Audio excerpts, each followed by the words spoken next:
Cómo todo esto nos puede afectar en el bolsillo. Gonzalo Bernardos. Gonzalo, amigo, buenas tardes. Hola, Gonzalo.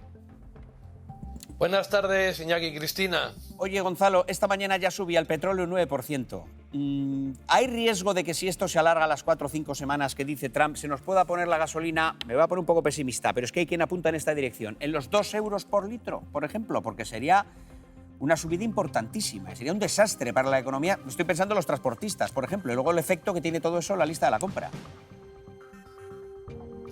Mira, Iñaki, el peor de los escenarios posibles lo tenemos bastante claro. Ocurrió en 2022.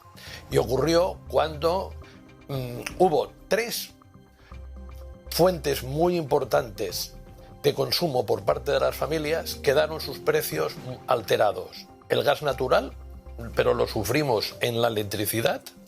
La gasolina a través del aumento del precio del petróleo, y lo que más daño hizo y continúa aún haciendo, porque los precios subieron y no bajaron a diferencia del gas y el petróleo, que fueron la cesta de la compra. Pues la cesta de la compra, todo aquello que sea alimentos, ningún país del Golfo Pérsico es un gran suministrador, por tanto descartémoslo. Y lo tenemos, el problema, en el petróleo y en el gas natural.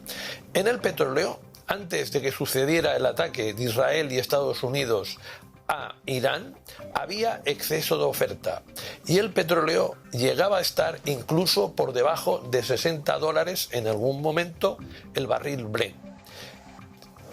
Que el petróleo sea un problema depende básicamente de 2 temas. Uno, como muy bien habéis dicho, la longitud de la guerra entre Israel y Estados Unidos contra Irán. Y en segundo lugar, si se destruyen instalaciones petrolíferas, ya sea yacimientos, refinerías o similar.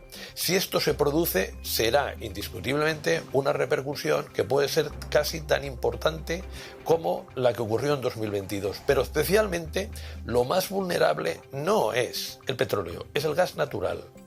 Europa prácticamente se ha quedado sin reservas porque está pasando un invierno bastante duro, tiene que volver a comprar masivamente y por eso el gas natural en Europa ha subido un 45%, mientras que el petróleo solo lo ha hecho un 9%. Gonzalo, como la noticia de la posible duración de la guerra es de esta misma tarde, cuando Trump ha dicho que va a durar como mínimo 5 semanas, pero que puede durar incluso más, quiero que nos expliques con algo más de detalle en qué lo notaríamos, qué pasaría si efectivamente la duración de la guerra se va extendiendo y se convierte casi en un conflicto enquistado.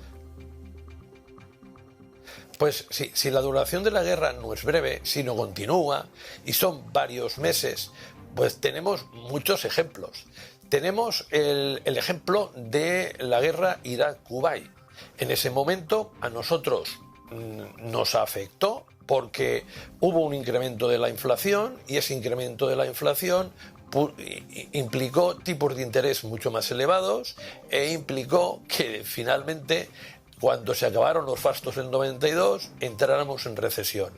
En el caso de George Bush, le costó las elecciones, porque Greenspan, el presidente de la Reserva Federal, subió también mucho los tipos, metió la economía en recesión y en ese caso Clinton cogió y acuñó la famosa frase: es la economía estúpido.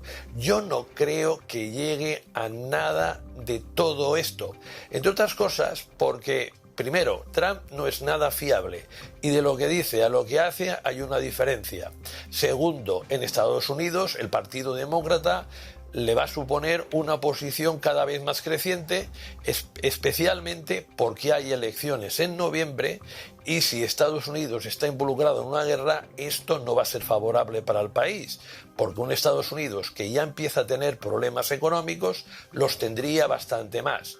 Pero es que las reglas del juego, Cristina, han cambiado. Antes sabíamos cuáles eran las reglas del parchís. Ahora con Trump no sabemos si jugamos a la oca o a qué. Pues a la ruleta rusa, parece que estamos jugando. Gonzalo.